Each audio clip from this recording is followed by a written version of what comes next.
मेरा मंगेतर छुप छुप कर मुझसे मिलने आता और मुझे हमबिस्तरी के लिए मजबूर कर देता। मैं भी जवान थी, जज्बात में आकर उसके साथ हमबिस्तरी कर बैठी। 2 महीने बाद हमारी शादी थी, इसीलिए मुझे ज़्यादा फ़िक्र ना हुई। लेकिन शादी से पहले ही मेरी तबीयत बहुत ज़्यादा ख़राब हो गई और जब मैं हस्पताल गई तो पता चला कि मैं हामिला हूँ। मैंने जल्दी से मंगेतर को फ़ोन मिलाया, लेकिन उस वक़्त मेरे सर पर आसमान गिर पड़ा जब मंगेतर ने मैंने दरवाजे की जानिब खौफ से मुड़कर देखा था। अगर घर में से किसी को भी इस बात का इल्म हो जाता कि ऊपर बने स्टोर रूम के अंदर मैं क्या कर रही हूँ तो मेरी मौत वाक़ई हो जानी थी। कहने को तो वो मेरा फूफो का बेटा और मेरा मंगेतर था, लेकिन हमारे घरों में एक दूसरे का आना जाना सख्ती से मना था। मैं अभी कुछ कहती, उसने अचानक ही मुझे अपने सीने से लगा लिया था। मैं अपनी जगह पर साकत हो गई थी। वो मेरे कान में सरगोशी करने लगा। अरे जानम, तुम क्यों परेशान होती हो? मैं हूं ना, अगर कोई आ गया तो मैं संभाल लूँगा। जबकि मैंने गुस्से से उसकी छाती पर थप्पड़ मारा। मैं उसकी आंखों में देखते हुए गुर्राई, यार एहतशाम, तुमने क्या तमाशा लगाया हुआ है? हर वक्त मुझे सूली पर लटका कर रखते हो। मैंने तुम्हें कहा था ना कि हम इतवार वाले दिन कहीं बाहर होटल में मिल लेंगे, लेकिन तुम सुनते क्यों नहीं हो? वो अचानक ही मेरी कमर पर अपना हाथ फेरते हुए कहने लगा, मुझसे इंतज़ार नहीं होता। तुम्हारे जिस्म की कशिश मुझे तुम्हारी जानिब खींच कर ले आती है। मैं क्या करूं? अब मैं अपने जज्बात पर काबू नहीं रख पा रहा। वो बोलते बोलते बहकने लगा था। उसके होंठ मेरी गर्दन पर जा बजा अपना लम्स छोड़ रहे थे। मेरी हालत गैर हो रही थी। मैं भी जवान खून थी, मेरे भी जज्बात थे। कहने को तो मुझ में बहुत हया शर्म थी, लेकिन एहतशाम की बातों में और उसके हाथों में ऐसा जादू था कि मैं उसके सामने अपनी शर्म को बुलाए ताक रख दिया था। अचानक ही मेरे जज्बात बेकाबू हो गए थे। मैंने भी अपने हाथ उसके गिर्द लपेट लिए थे और अपने होंठ उसकी गर्दन पर रख दिए थे। ये अमल काफ़ी देर से चल रहा था। हम दोनों ऊपर ऊपर से ही एक दूसरे से लज्जत हासिल कर रहे थे, लेकिन अचानक ही मुझे ऐसा महसूस हुआ जैसे छत पर कोई आया है। मैं झटके से उसे पीछे हुई। मेरा दम खुश्क हो गया था। तमाम जज्बात भग करके उड़ गए थे। मैंने खौफ से भरी निगाहों से एहतशाम को देखा, जबकि उसने मुझे खामोश रहने का इशारा किया और एक सामान की पेटी के पीछे छुप गया था। थोड़ी देर तक हम खामोश रहे और जब मुझे एहसास हो गया कि ऊपर आने वाला चला गया है तो मैं फ़ौरन अपने कमरे की तरफ भागी आई थी, जबकि एहतशाम भी फ़ौरन निकला था।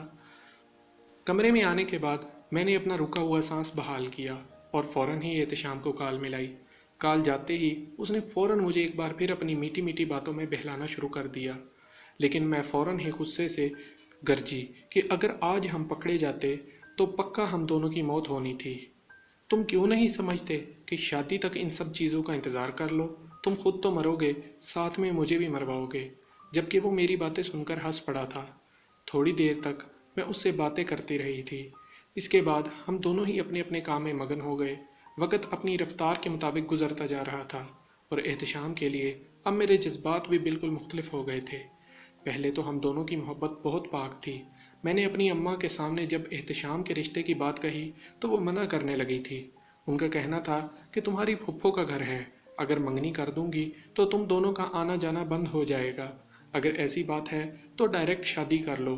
एहतशाम अभी शादी का ख्वाहिशमंद नहीं था, वो तो मंगनी भी नहीं करना चाह रहा था, लेकिन जब मैंने ज़ोर दिया तो उसने मजबूरन मंगनी कर ली थी।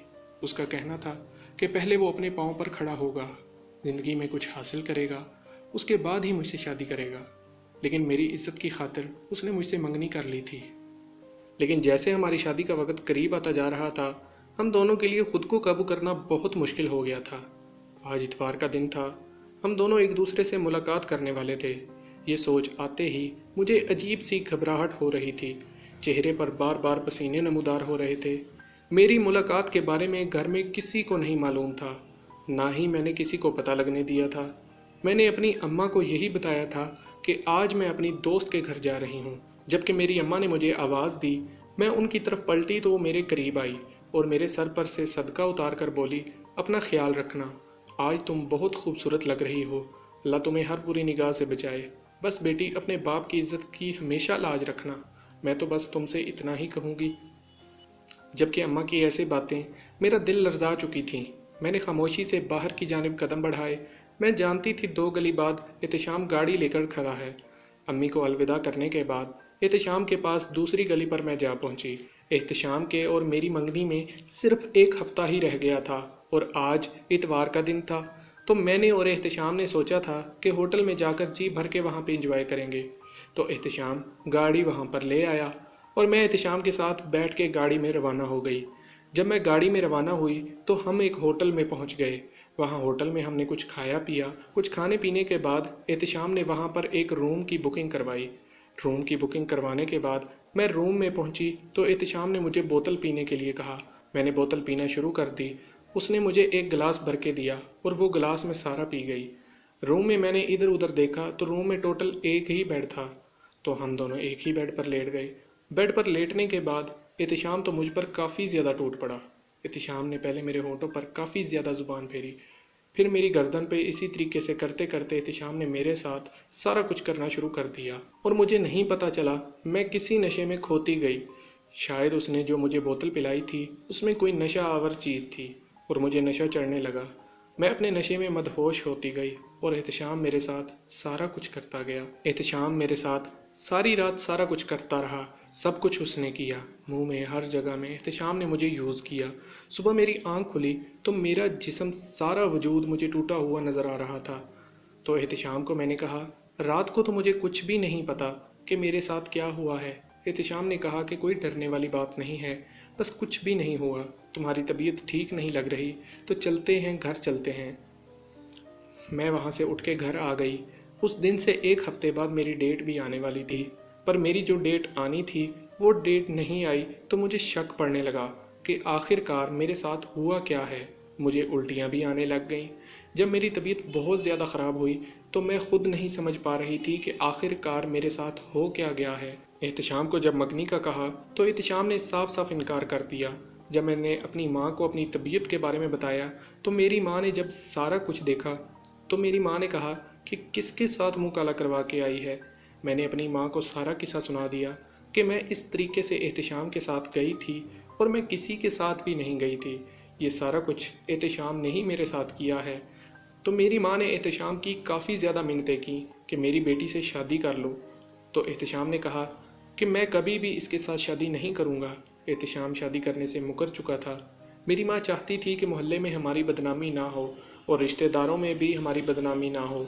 मेरी माँ ने एक हफ्ते में ही मेरा रिश्ता कहीं से ढूंढा, वो भी काफ़ी एज का काफ़ी ज़ईफ़ आदमी था। उससे मेरी शादी करवा दी और शादी होने के बाद मैं अपना वहाँ पे घर बसाने लगी। दोस्तों, उम्मीद करते हैं कि आपको हमारी आज की कहानी पसंद आई होगी। वीडियो पसंद आई है तो लाइक करें, चैनल को सब्सक्राइब करें। शुक्रिया।